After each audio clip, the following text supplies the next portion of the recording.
If you're a dad, let me ask you this. How difficult is it to see your life plans go out the window? Like maybe before you became a husband and father, you had plans of what you were going to accomplish in life.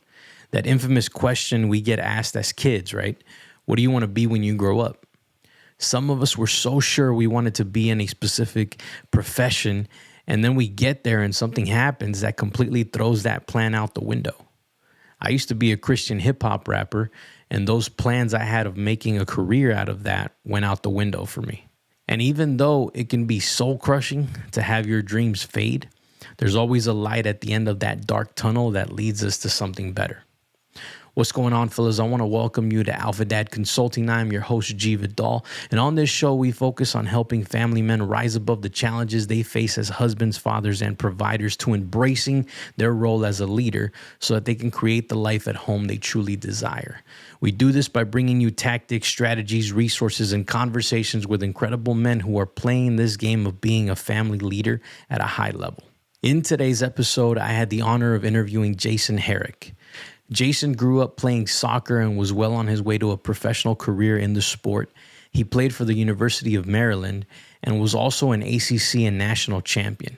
But everything changed after playing his first professional game where he was forced into medical retirement due to a head injury. That event changed the course of Jason's life forever as he had to wrestle with the medical system for 10 years to figure out what was wrong with him until he figured out how to heal himself. Throughout that journey, Jason became a soccer coach, helping out a number of young heroes that crossed his path. He gave his life to Christ and became a believer. And most recently, Jason has become a children's book author, writing his first story called My Jesus Song, that originated as a story he would tell his two boys. He's actually launching a series of books with the second one in the works as we speak. Please enjoy my conversation with Jason Herrick as we dive into his story and find out more about how he shifted his mindset and purpose even after losing all of the plans he had of going pro. You won't want to miss this. Let's go. I can see the enemy approaching the battleground. Hear the drums pound like a thunder sound loud. I gather up my crowd to prepare them for what's coming. We've been summoned. All right, Mr. Jason Herrick, thank you so much for joining us here at Alpha Dad Consulting, man. I appreciate you reaching out and, kind of making yourself available to be able to come on the show, man. That's awesome. Yeah, for sure. Appreciate it, G. It was good connecting with you. I hear your voice a lot on our Apogee group calls, so it was good kind of putting a face to a name and being here with you today. That's awesome, man. Yeah, I love chiming in where I can on those mentor calls and asking questions and doing that whole thing. Cool, man. So I wanted to bring you on because you have quite the story, and I want to kind of dive into some of those elements of that story, and give these guys some insight as to how you got through your journey and going to where you're at now and the mission that you have now, which is awesome, man. Everything that you put in the bio and that you gave me, I was like, all right, cool. Yeah, let's do this. So let's start there. Let's start on, how life was you growing up in the Herrick household, and how that led to you becoming a pro soccer player, man, and kind of the turning point of event that happened there. If we can kind of start there and kind of walk us through that journey. For sure. Yeah, so growing up is both my parents, and my brother. I have one brother, and both my parents are super hard workers, really organized, structured, so that kind of overflowed to us. And they gave us a lot of space for free play, both in the house and outside. And my parents spent a lot of time with us. My dad took us out a lot. We did a lot of hiking, so a lot of time outdoors. So that, looking back now, that just helped us on our creative side and our competitive side, just always playing, making up games, making up our rules. So that just helped the creativity aspect, which was really helpful as a player. As a player, I played in an attacking role, so I had to create and figure out problems and try to solve them on the fly. So having a lot of free time and outdoor time and free play and creating our own games, and our dad participating with us a lot, that just really helped growing up and establishing that aspect when I became an athlete in soccer and multiple other sports as well. That's awesome, man. So, did your dad play as well, or did he have any influence on you there? No, he didn't play soccer. When he was saying when he grew up, they didn't really have as much in terms of organized sports, so they played a lot of pickup and things like that. But yeah, he didn't play. But they saw that I took the soccer of the sports I was trying, so they wanted to encourage that and support that as much as they could. Gotcha. Yeah, so you head into the soccer game, you become an athlete, and then you go to Maryland, right? Yes, yes, sir. Yeah, gotcha. And that's where you played. And so talk to me about how that transitioned into you going into the professional career side. Yeah, from Maryland to professional? Mm-hmm. Yeah. Yes. Yeah, so I went to Maryland 2006 to 2010, and then my dream to play professionally. So once I was playing in spring of 2011, I actually got drafted by my hometown team. I'm from Chicago. I got drafted by Chicago Fire, and unfortunately, I was there for all preseason. And right at the last week of preseason, I got released. So that was right when rosters were locking in. So I didn't have enough time to get with a different team to sign. So I went into it's kind of like a second division or the semi-pro league, and I played one game with them. And then in the practice before our second game, we're working on corner kicks, and our goalkeeper went up to punch the ball, and he ended up punching me in the head. But I didn't really notice it because it was kind of more of a glance. It wasn't like he punched me in the face or the head.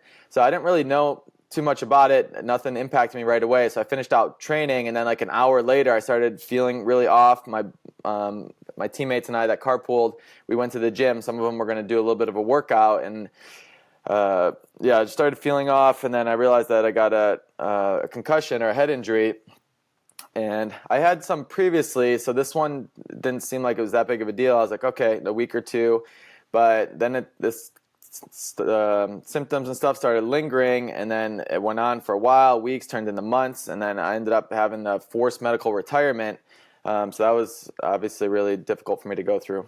Yo, real quick, before we continue on with the content, right now here in the U.S. alone, close to 50% of all marriages are ending in divorce. That means that 50% of families are broken, and the dad usually gets voted off the island and has to fight back with the courts to regain access to his kids. It is one of the worst things happening to our families right now, and here at Alpha Dad Consulting, we are on a mission to change this statistic. Most of the time, these divorces happen as a result of how you as a man show up to lead your family. This was the case when I almost lost mine. I was trying to be my wife's dad instead of trying to be her man, and it created a series of problems that almost ended our marriage. If I wouldn't have changed as a husband, as a man, and as a leader, our children would have never entered this world. Can you imagine your kids not existing? All because of something you failed to do. I can't, and I refuse to. It took a lot of trial and error for me to turn my marriage around and create the family life I wanted. Look, I don't know where you're at right now, but if your family life is not what you envisioned, a passionate marriage full of love and respect, an unbreakable bond with your kids, a fortified mindset, along with the necessary skills to build a life of abundance, then I want to give you the advantage I didn't have while I was figuring all this out. It's called the Ultimate Family Leader Playbook, a free guide with 7 battle-tested strategies you can use to keep your family from ever becoming a divorce statistic. Had I not started implementing these in my own life, I would have lost my family many years ago. Give yourself the advantage I didn't have. The best part is that these strategies don't take much time, and if you do them, they will have a significant impact on you and your family. Just go to alphadadconsulting.com/leader to get your copy of the playbook. Again, that's alphadadconsulting.com/leader. Grab your copy of the Ultimate Family Leader Playbook today and start showing up as the leader your family deserves. Now let's get back to the content. Yeah, man.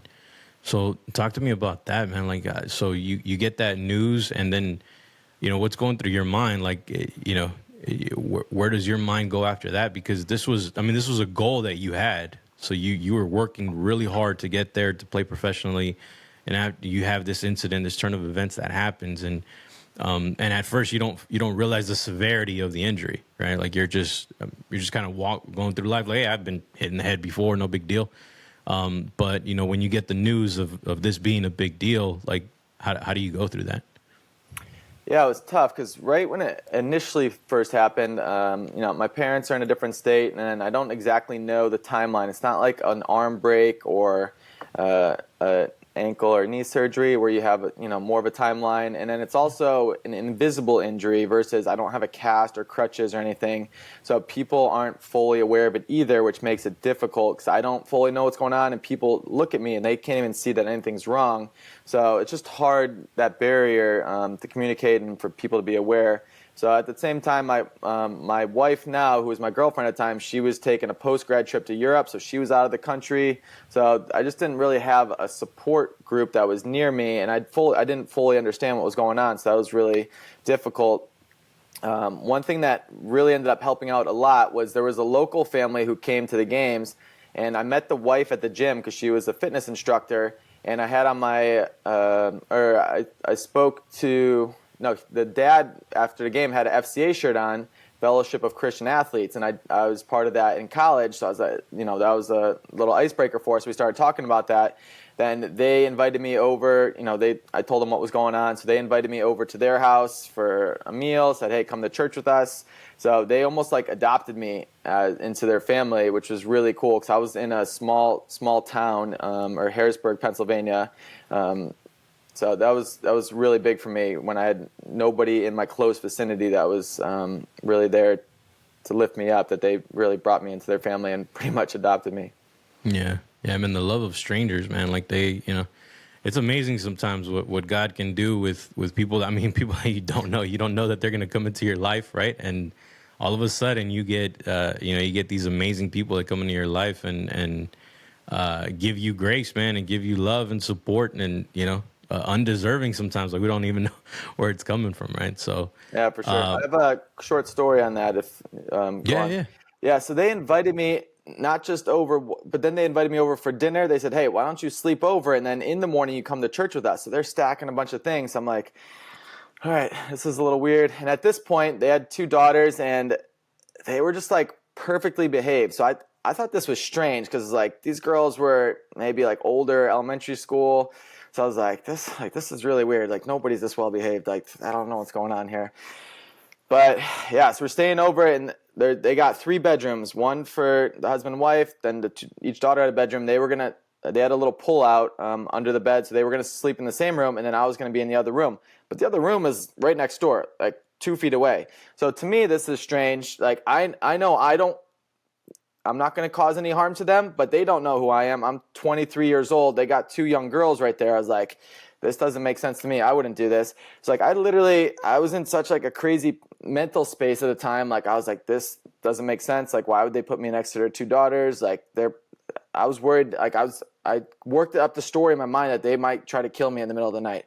I didn't know why, but I was like under that much stress and everything going on. So like I barricaded the stuffed animals against the door, and luckily I'm still here talking to you, G, so that did not happen. And they were kind of, later Scott, the dad, was joking. He's like, yeah, we thought you were going to do that, kill us in the middle of the night. I was like, I think you were just doing that to make me laugh and feel a little better. But the long short of it is that was the first time I really experienced that deep, Christian love and appreciation, because they took me in, they prayed about it, and they said, hey, we got to be here for this guy right now at his moment. And that's what that was. And I didn't know what that looked like. And so that to me, that was weird and scary based on typical culture and how people would act and treat you. So after that, then after I got to know them better, then the girls would start bickering and fighting. But that was because they saw me more as a brother and felt safe to do that. So then I felt actually more comfortable when I saw them fighting. I was like, okay, this is more natural sibling behavior. But that was kind of a weird scenario for me that ended up being a really positive impact in the long run. Yeah. Yeah, man, I would not do that either. That would be hard, man. Yeah, just letting a stranger come stay over. Yeah, you can sleep next to my 2 daughters' room. Like, no big deal, yeah. But so I want to talk about faith a little bit. So you mentioned they were the Christian couple. They were the Christians that helped you out. Prior to that, did you have any, did you grow up Christian, or did you have any background in that at all? Or was this kind of your first exposure to sort of a Christian family and maybe just, the faith itself? Oh, sure. Yeah, so growing up, we went to Catholic Sunday school. It was more because my grandma and grandpa wanted us to go, but we didn't have anything in terms of the day-to-day. And since that wasn't like, I didn't see that applicable in our day-to-day lives, we weren't living that. That was more of like something that I felt like we had to do, and my brother and I tried to get out of it whenever we could. But it was more so in college. Like one of my best friends, my teammate who was my best friend that I met, another guy who was another groomsman that I met, he knew somebody from high school, and we ended up having 3 classes together first semester. They kind of introduced me to that, and then both my wife and our other friend through FCA, and there was other groups that we went to. And then later, so it was through college, and then looking back, I didn't know it at the time. It's not like I saw this and I was like, oh, these are the people I want to be friends with. But I realized the friends that I was drawn to, that I was closest to, were all Christians. So I didn't see that pattern until later on. I was like, that was pretty cool. It seemed like God was kind of sprinkling these people in a little step at a time to kind of guide me in my hero's journey, so to speak. Yeah, that's cool, man. Yeah, hindsight's always 20/20, right? So when you're going through it, you don't see it, but No. later on you can connect all the dots, and you're like, man.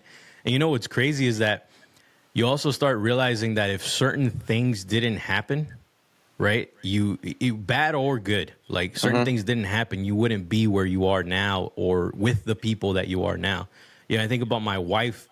Like I met her through our pastor, right, and my father figure growing up, really, and my wife is actually his step sister, like because his dad got married at a later age, remarried at a later age.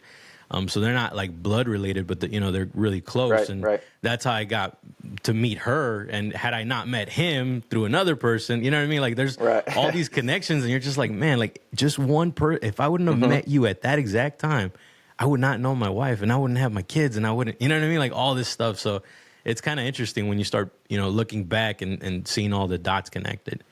Hard to deny God's existence when I see that, man, because it's like, yeah, no, this wasn't a coincidence. Like, yeah, Yeah, I feel it for sure on that. Yeah, similar to me, like my wife almost didn't go to Maryland. Like we were both looking at Northwestern as well. She was actually committed there, and then there was an incident, a hazing incident, and then a new coach came in and she decommitted. So like that happened, and then even in college, I had a knee injury, so I had the red shirt my second year.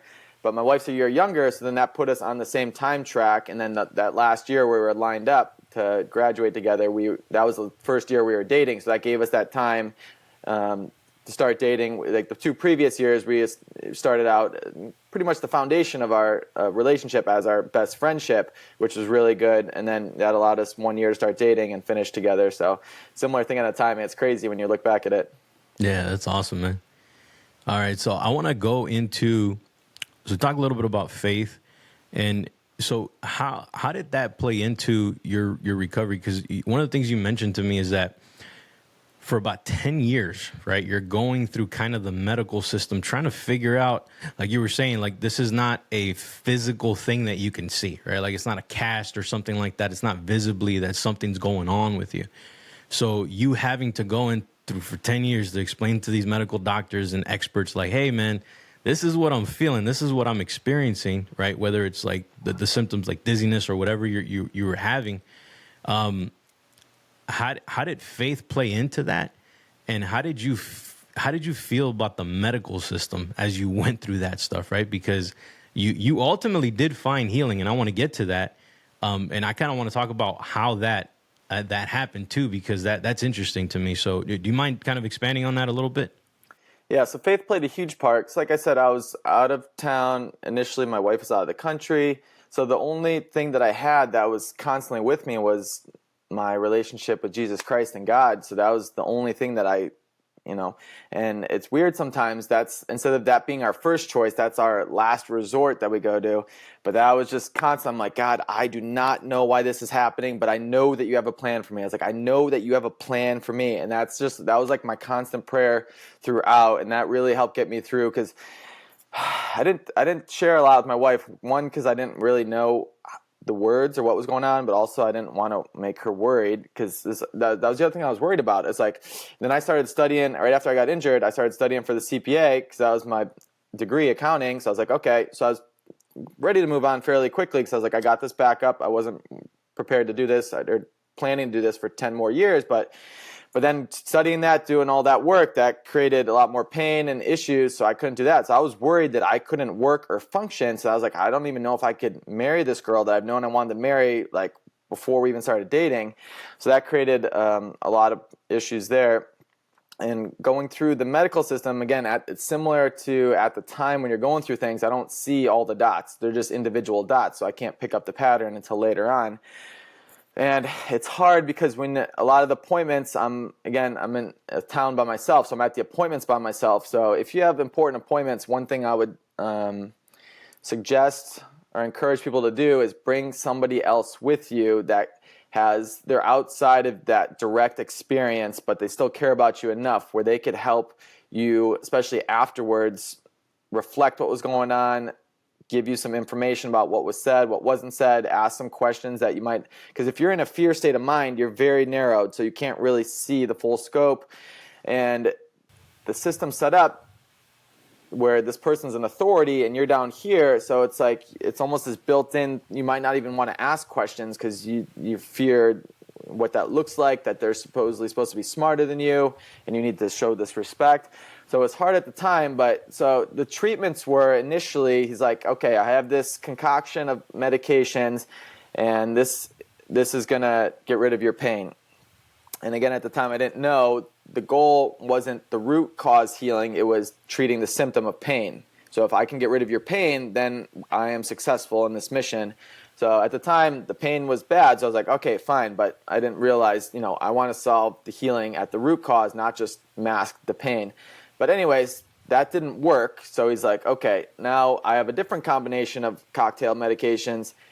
Of that last 10%, this works for 90% of them. So now I'm pretty good at math, so that's 99% of people this one of these two things should work for. That didn't work either. So now I'm like, okay, I'm screwed now. Like, none of these things that he said is going to work. And if you could see at this point, like, I feel dependent on him to bring me an answer. Everything is like, I'm waiting for him. So that created a lot of anxiety. Every 2 weeks I was going to an appointment to see what this person could do for me. The pattern I picked up on later, there was nothing that he was saying, here's certain things that I'm going to try to do. Here are things that you're going to do, experiment with, see what your own personal health and healing plan is at home to supplement this or allow me to supplement what you are doing, which would feel empowering, something that I could do and actually learn from and figure out who I am and how my body functions. That didn't play a part in anything. Again, I didn't figure that out for 10 years. And then, the next part was Botox, nerve blocks, injections, want to do surgery,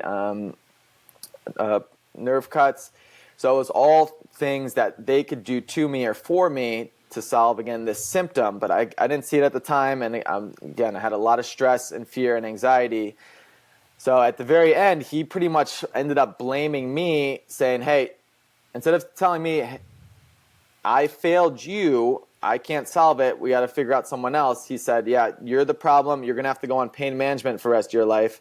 And I was ready to go do this next thing he was telling me I had to do. And then luckily at that moment was one of the few times I really started advocating for myself. And I don't remember the exact order, but I found a podcast and then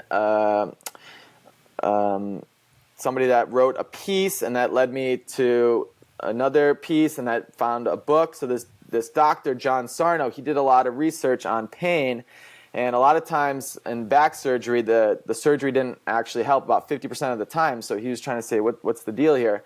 So some of the times our fear and our internal stories we're telling ourselves exacerbate drastically the injury, and sometimes this could even happen if there's no injury, because it's just pushing adrenaline and different chemicals through the body, cortisol, that keeps you in an inflamed state. So this guy, John Sarno, I read 2 of his books, but then I was like, I got to meet this guy, because I feel like this is my big problem, because I have this negative internal story that's going on. It's like, I can't play soccer, can't work out, I can't do accounting, can I marry my wife? So now I'm just in this negative thought spiral, and you can't get out. So I found somebody who studied under him, and I got an appointment. So this guy, usual doctors, you get a 15, maybe 30-minute appointment. This guy, 3.5-hour appointment. So come out, 3.5 hours. He went through my whole history, everything that was going on. So he tells me, he's like, hey, so here's all the things that I could offer. He's like, you don't need these. You only need these. Go and do this. He's like, you're going to be okay. And at the time, I'm like, listen, man, I was like, I've been through this for about 10 years. I was like, I think I already agreed with what you were saying. I really needed somebody, to back me up. And I was like, all right, when do you want me to come back to see you? He says, you don't. I was like, think about this. I got this person who's got me on this subscription model coming every 2 weeks. And then this guy, 3.5-hour appointment, says, you got this. Here are the things to do. You don't need to worry about these. Go take care of it. He's like, you're not even going to know when your pain is gone. So he's like, people want to punch me in the face because they're going through this debilitating pain. And I tell them that. He's like, the point is, the reason it's lingering and getting worse is because you're focusing on it. And that's creating this cycle, and your body's tensing up, and it's keep it going. So he gave me a bunch of different exercises. Some of them were these meditations and how to become aware of those negative thought spirals when they were going on, and then not to judge myself, but just become aware. And then once I'm aware of it, I can maybe have other thoughts or stop thinking that, and then insert positive thoughts. So over time doing that, then it, like you said, after, I forget if it was 2-3 months, it went away, and I didn't even know it because I was not focusing on that anymore. And yeah, that was amazing. So that happened in a very short period of time because this guy empowered me and gave me a couple things to do, and I believed in myself at that point. That's crazy, man. Just the power of the mind. And yeah, there's a lot there that I want to kind of touch on, but no, it's great. Like I love hearing that. One is just the way that the medical system kind of works, right? In terms of you were talking about fear, how when you go in and you have this authority figure that we've taken into society, if somebody's a doctor or somebody is a surgeon or some sort of expert, right? Like they are the top authority and what they say goes, and there's no room for error or, mistakes, or maybe they don't even know and they're just trying to figure things out and experimenting with you, right? And we just take them for their word. And how you're saying, going with somebody else versus just going by yourself, you get kind of pulled in and sucked into, you get taken advantage of. And I've seen that happen even with, with my wife and our kids going through the medical system as well. And, when she usually likes it when I go with her because of that same reason, right? She'll maybe get bullied into doing something that she's not necessarily okay with. And I'm there and I'll ask questions, right? I'm the guy that's like objectively looking, well, what are you doing that for? Like, what's that? Was okay, there's a new shot. Okay, what is that for? What does that do? What does that have in it? Like all these questions, and they don't like it. They definitely don't like, questioning those things. And then also when we have issues like health wise, if we get sick or something like that, they're very quick to prescribe something, some sort of medication that only masks the symptoms as opposed to you getting to the root cause, like you were mentioning, right? Like healing the actual thing that's wrong with you. Because I believe, the idea is for the doctor to get you to a point where you don't have to see them again, unless there's another issue going on. But for that issue, like if there's healing that can happen, like especially natural or, some sort of remedy like that, it's like, why not use that, or why not even throw that as an option, right?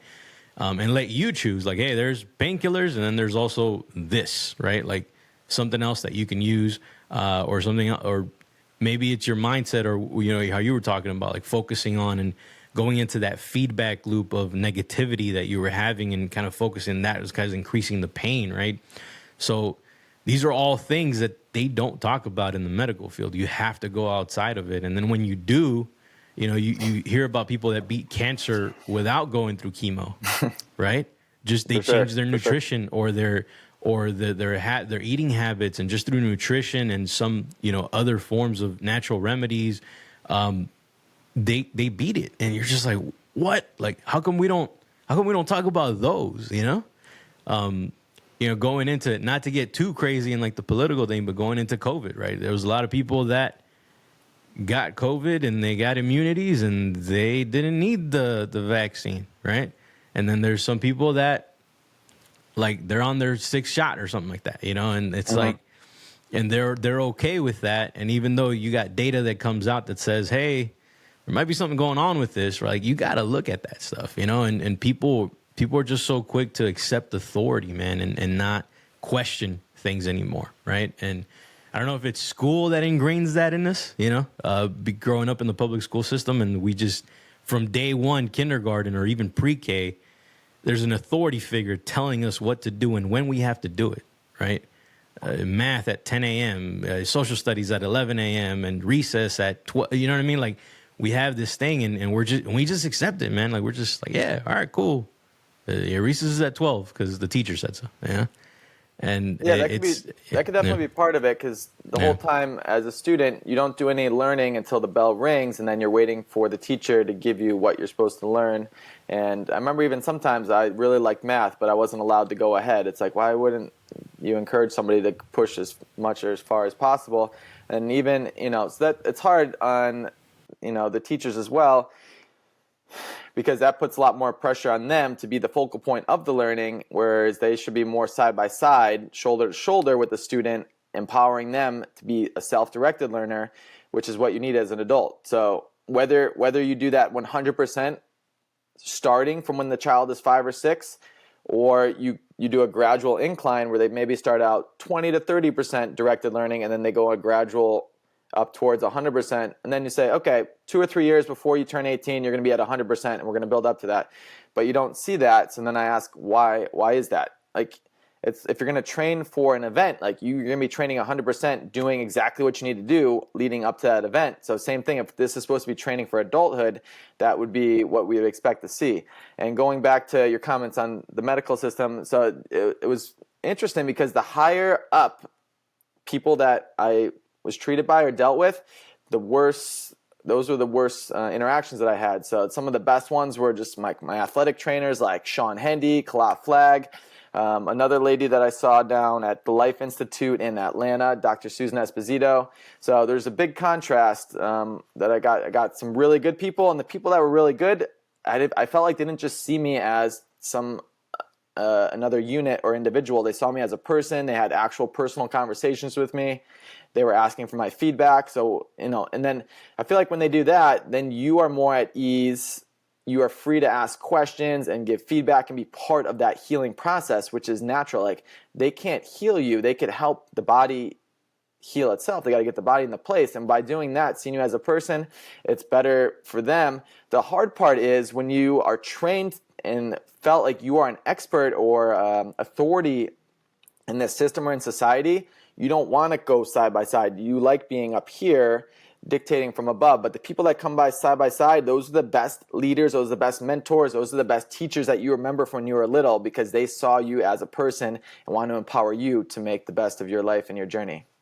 Yes, sir. Yeah, that's true, man. That's very true. Because, they're relatable, right? They're not talking down to you. They're not talking from a point of being all up high here. And with that, what I want to go into is, before we talk about lifelong learners and what you have going on, because, you are also a children's book author. You just released your book, and I want to talk about that. But before we get into that, I want to talk a little bit about fatherhood and you becoming a dad. So take me back to the delivery room, man. You just, you have 2 sons, right? Yes, sir. 5, yes, 2.5-year-old. Mm-hmm. So your 5-year-old, he's a baby, comes out, you get to hold him for the first time, you get to lay eyes on him for the first time. What's going through your mind? What are the emotions? What are the feelings? What are the thoughts that are going through your mind? Yeah, it was unbelievable. It's like you can think you understand in the theory about what it is to be a parent and have a child, but once it's actually there, it's just you can't be prepared for that. Like, you just have to experience it. Yeah, so definitely cried when he came out. I was just so happy seeing my wife, and knowing that she grew him and carried him for 9-10 months, and then having him come out, and just knew that I wanted him to be even better than me and give him everything that I possibly could and be there for him. So it was just an amazing feeling. And yeah, it's one that you really can't even put into words when you're holding your newborn baby. It was the biggest change in my life for sure. Yeah, the dynamic is always interesting to me, right? Because I'll ask guys that question, and they, some of them are exactly what you just said. Is like, they're excited. They're like, they're nervous about it, but they're excited. They're like, yeah, like I'm gonna be the best dad for this child, right? And then there's other guys that are like, man, I'm freaking terrified right now. Yeah, because now I'm actually responsible for another human life. Like I've, you know, and then there's guys that will opt out of that, man. Like, you know, they just they'll be deadbeat dads, and they'll just say like, all right, cool, no, I'm not handling this, you know. Yeah. And to me, that's it's just crazy to think, but I think it goes back into, you know, how you were brought up and the fundamentals beliefs that you have, right? Like of even your own capabilities. And so I think a lot of these guys they don't have that foundational, right? Even belief in Christ and all that stuff, right? They don't have those foundations. So when it comes time for them to be dads, you know, the responsibility becomes too much. And then they decide it's an easier way to just opt out, man. And let the system take care of the single mom and the kid because it's set up to do that. So, yeah, it's tough because if you didn't have the best childhood or what you really needed, then you don't know exactly how to do it yourself. And as guys, sometimes, you know, ladies are built more to communicate and interact and socialize and share their feelings.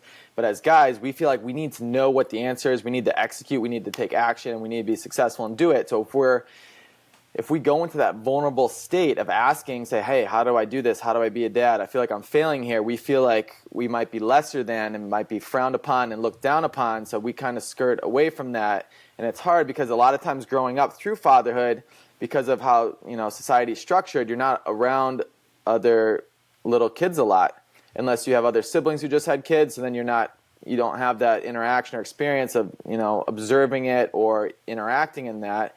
And a lot of learning is experiential. So if you're not experiencing it hands-on, it's really tough to do that. And like I said, you don't want to look weak as a man. So then you just try to say, okay, I got this, and put on this front like, yeah, everything's good right now. But fortunately, you know, like in Apogee, there's a lot of guys, if we are going through something, we are sharing, we are reaching out, we are asking, hey, I'm struggling with this. This is what my family's going through. I need help. So that's what's awesome about Apogee and our brotherhood, that gives us the avenue to do that. And then not only stay in that and be a victim, but to say, hey, can you guys help me and empower me? And then I'm going to take action and go through and then push forward for me and my family. how did that come about for you, Apogee, right? Like we're both brothers in that brotherhood, right, that we have there. When did that started becoming a thing to you? Like, did you know about Matt and Tim and all that prior to that, or, you know?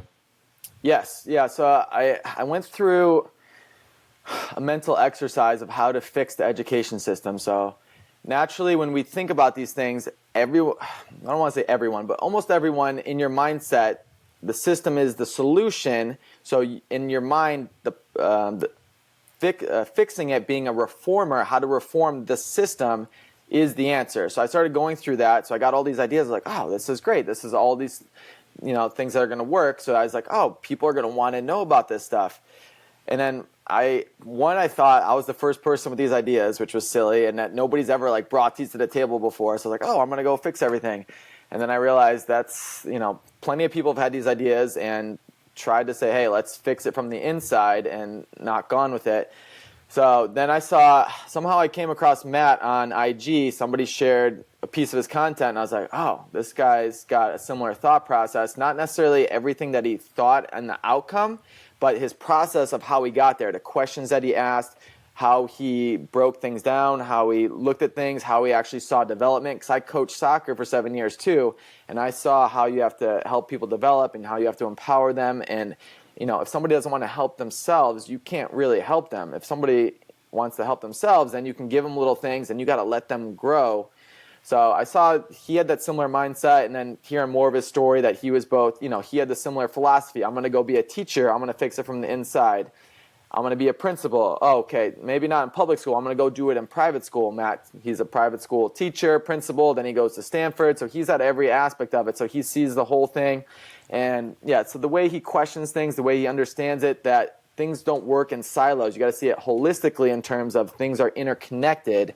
So once I started seeing all of that, I was like, he thinks the same, but he's also gone through it, and he's on a much deeper level than me. I was like, and then when he offered up the Apogee 12-month dads program, I was like, it's not enough to say that I'm better than half the dads, you know, that's subjective. Or even if I'm in the top 10% or 1%, it's like, if I am even if you are in the top 10 or 1%, if you are only a fraction of what you are capable of, then that is still failure.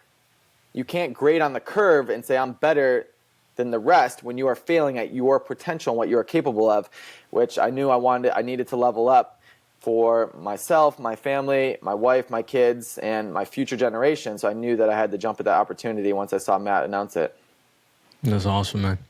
Yeah, no, it's definitely he always talks about playing your own game, right? And how it's an individual game that we're playing, and yeah, we're all at different stages, different levels, and all that, and but it's still about leveling up and getting to as close to perfection as we can. Really, we're never going to hit that, but as long as the pursuit of that is always there, that's kind of the key. And what's interesting about that, what you just shared, is that you thought there wasn't anybody out there. You go see, right, and you find Matt. You find other guys like John Taylor Gatto. I don't know if you've read any of his books, but on the educational system as well. Matt kind of quotes him a lot. And what's interesting about that to me is that how much time they just saved you, right? Because you didn't have to go do that, because you saw Matt and you saw that he already went through these steps and trying to fix it from the inside out, right? So that there's an alternative, there's something else. And this is kind of the interesting thing about leaders, man, is that, to be a good leader, you also kind of have to be a good follower, right? And understand who has already gone where you want to go, and understand that there's patterns of success that you can follow. And you don't necessarily have to make the same mistakes they made or go down the same paths they did and waste a lot of time. You can save yourself a lot of time. That's the beauty about books, right? People put 10 plus years of knowledge into a 200-page book, and you can digest it in a week or a few days, right? Or an audio book and just kill it on a road trip, right? It's amazing, man, that you can condense knowledge that way and then absorb it and be able to implement it, and it saves you so much time and allows you to kind of get there faster, right? Wherever it is that you want to go, which is cool. Yeah, collapsing time for sure. Some of the guys in Apogee talk about collapsing time, which is a huge help. So it starts out as you said, being a good follower first. So it starts out with our children. We want to help them choose good friends. Who are we going to associate with? Who we're going to match up with? That we could help them. We could level up, and then picking who you are going to follow and why. That helps, because that distills down to a couple people. They say we're the 5 people that we hang out with the most. So this could also be the 5 people that we follow or take in the most content of. So choosing these people to help form how we think, how we problem solve, how we react to failure, to stresses is huge. And that becomes the leader that we're going to be in the future. So it's very important, like you said, to be a good follower and choose who you want to follow and want to lead you to begin with.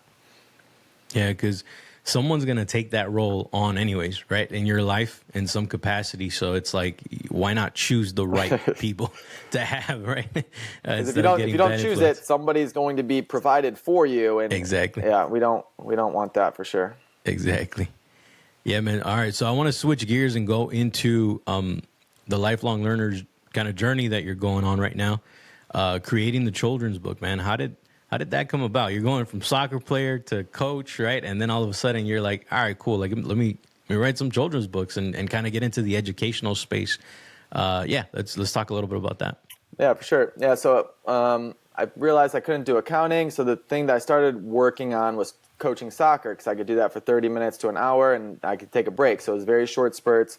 So I coached soccer for 7 years. I stopped coaching right before my son was born, because I was a lot of nights and weekends. So I wanted to make sure I had time with him. So then I had a job at Morgan Stanley, just because I was like, I got to try out the corporate world to see what that can do. So I quit that in December of 2019, because that's when I went and met that other doctor, and I was doing a lot of this, my own research and advocating for myself.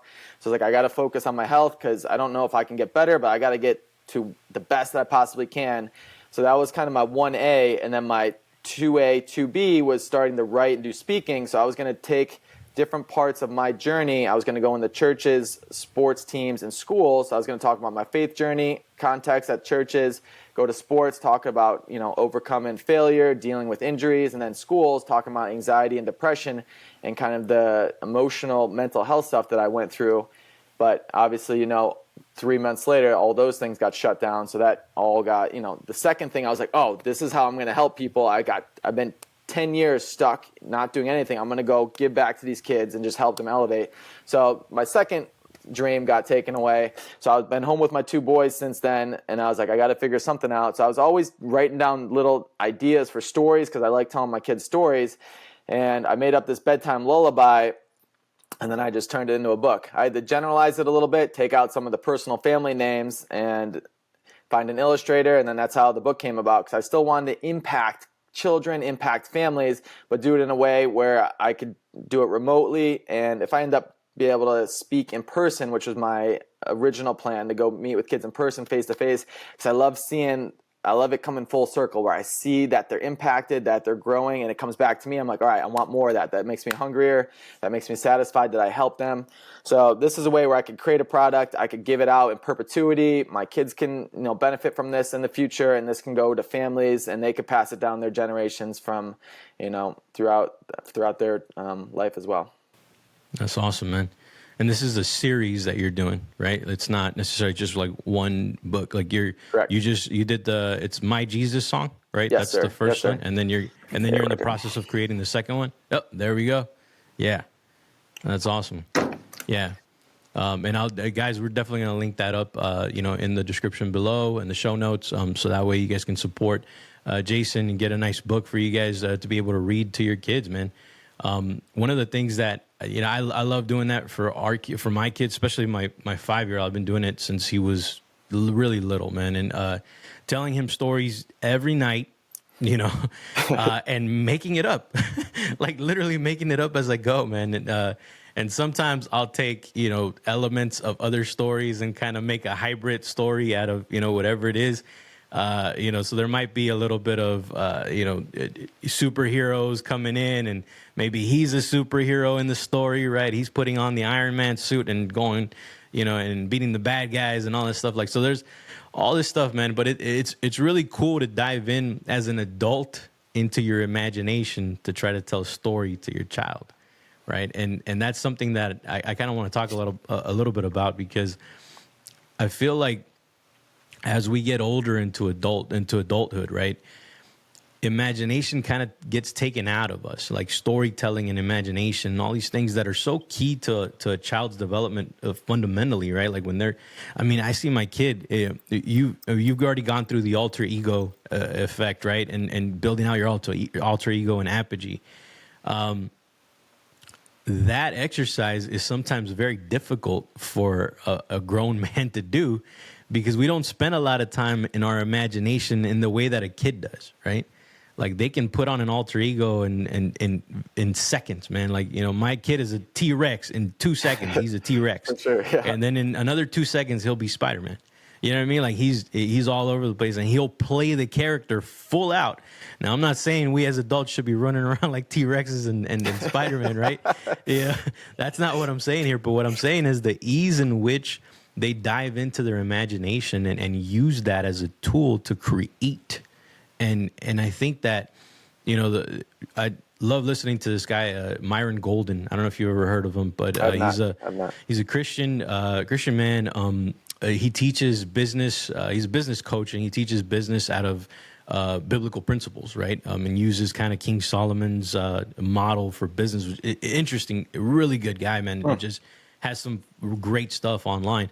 But one of the things that he talks about is the idea that you have the highest level of value that you can provide for somebody is on imagination, right? Because if you think about, like, who invented these things, right? It started in somebody's mind.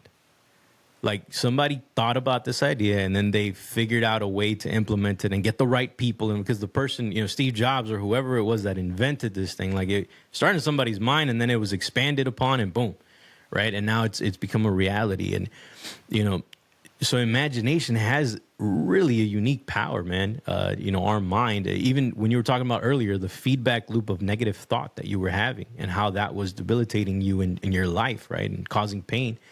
And so the power of the mind, man, and how do we get back to that as adults, right? Like, how do we go back and dive into our imagination, and what sort of importance do you think that plays into us, just even as adults, to be able to go into our imagination and create stories like the ones you're talking about? Oh, I think it's absolutely vital. And Matt talks a lot about the factory settings, which is what we are born with. So like you said, children are naturally inclined to curiosity, imagination. They want to learn. So it's really just not removing it or not hindering it, and providing it more encouragement. Because when you go through school, you learn information, but when you think about the how, so they're encouraged to have answers, whereas learning comes from asking questions. You're curious, you want to know about something, you ask questions, and you get a little answer, you ask another question, you keep going. Some people call it rabbit hole learning, and you learn really fast. You ask questions, then you actually test it. So you do the scientific method. This is all natural. Everyone does this to learn. From when babies are walking, they want to get around the house, they want to explore. This is all scientific method. They say, okay, if I crawl over here, I can reach up and do this, or I could take a step and walk. So this is all built into us. But when you are encouraging them to have answers that are memorized and given back, then that becomes the gold standard. Instead of, I think the most important thing is to train them, or just continue to encourage them to keep what they have and how to think. To be creative, to be imaginative, to know that they could self-direct their own learning as much as possible and ask questions. And then you are there in a Socratic way as much as possible to, when they come to you for an answer, to not provide the answer, but you just ask certain questions that can spark them and go on that next tangent, and then they can keep going themselves. So that's built in from the beginning, and then it gets disrupted along the way, or not encouraged, or not praised, so then it goes away. They do these studies where everyone in kindergarten is creative. First grade, all the hands go up except for a couple less, and then each year it's less and less and less.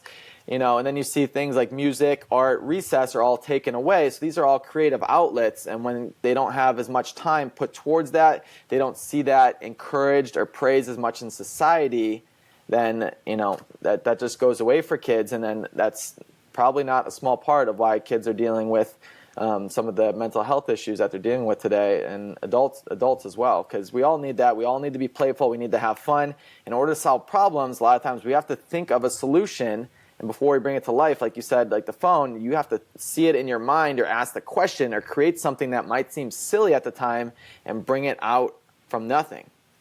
Yeah, that's wild, man. And I think that when we're in that creative space, right, like that's kind of when I feel like that's when we're really close to God.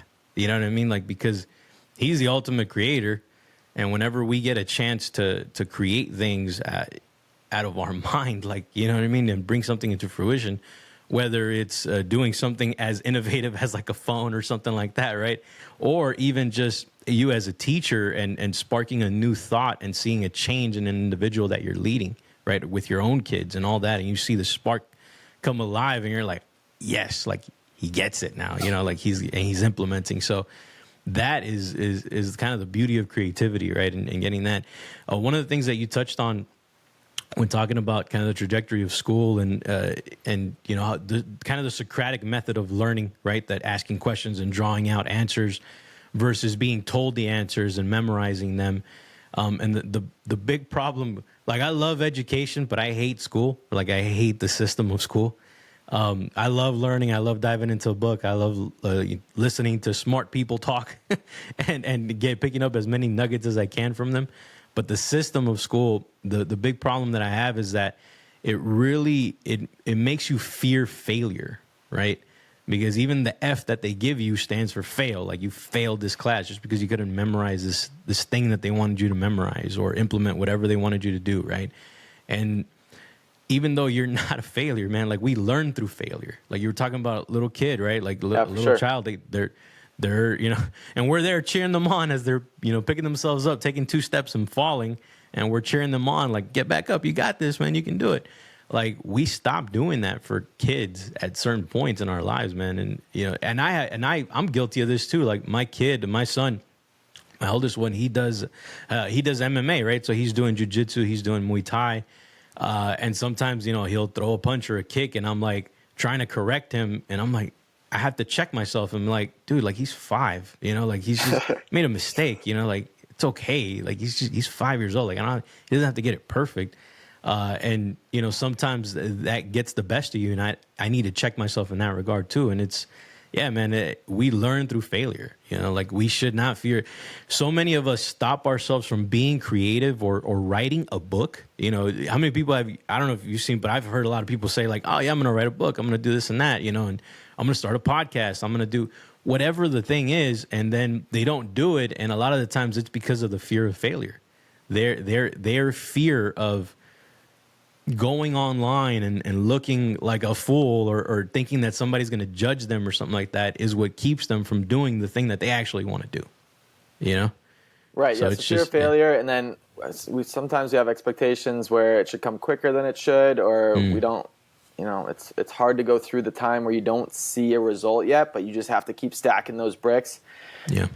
Yeah. So there's a combination of things, but like you said, yeah, in the schooling system, yeah, you get this F or this bad grade, and that it's not like you can make that up and that goes away. But all people are going to end up judging us about is like, what can we do now in the current moment? Like nothing in the past matters, but when you have grades, those stay with you the whole year and all 12 to 16 years, however long you're going through the system.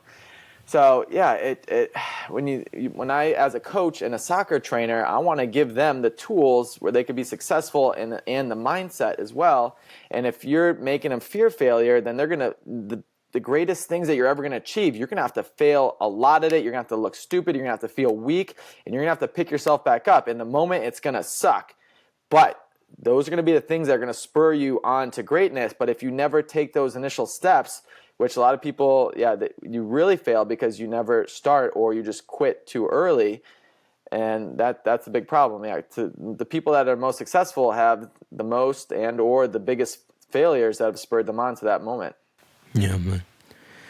All right, man. So we're coming up on time. I wanna get into there's a last question that I always like to give my guests, which is, in your experience, right? Not only working with young people, but probably working with other men and people, your colleagues in soccer and whatever field you've been in, working with men and even being now in Apogee.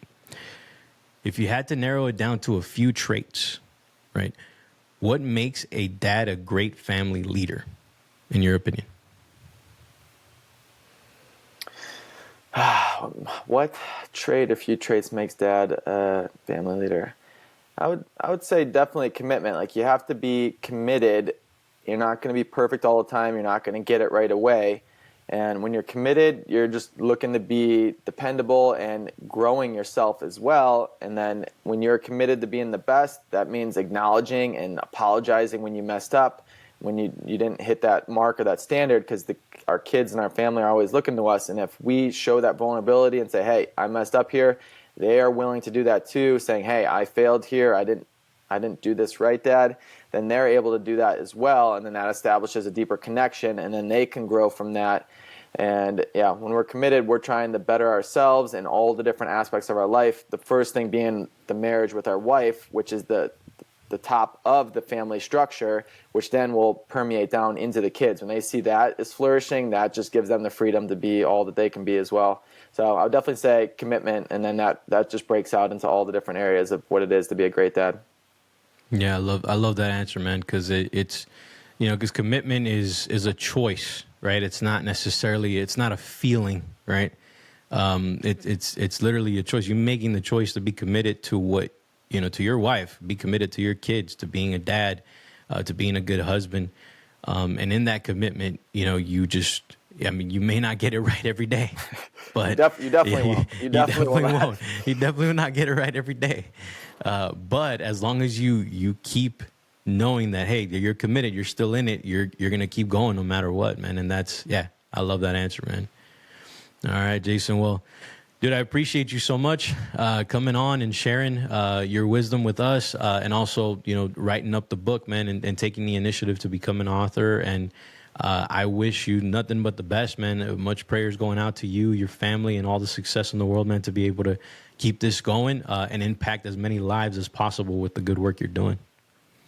Yeah, G, I really appreciate the get on here and chat with you, and again, put a face to a name. I hear you all the time on the calls. I know you're putting in a lot of work, and you're one of the guys that everybody knows in Apogee. So it's great to connect with you, and hope to connect with you further in the future. And I will be in the Apogee event in at the end of the year in December. So hopefully we'll get to meet face to face there as well.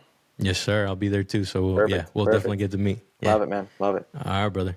Thank you for checking out the interview with Jason Herrick. Please go out and get yourself a copy of Jason's book. All of his links will be in the show notes below. All right, my fellow Alpha Dad, I'll catch you on the next one. 1, 2, 3 actions I didn't meet. 4, 5, 6 fear and silence begin to mix. 7, 8, 9 the thought of being emotionless started taking over my mind.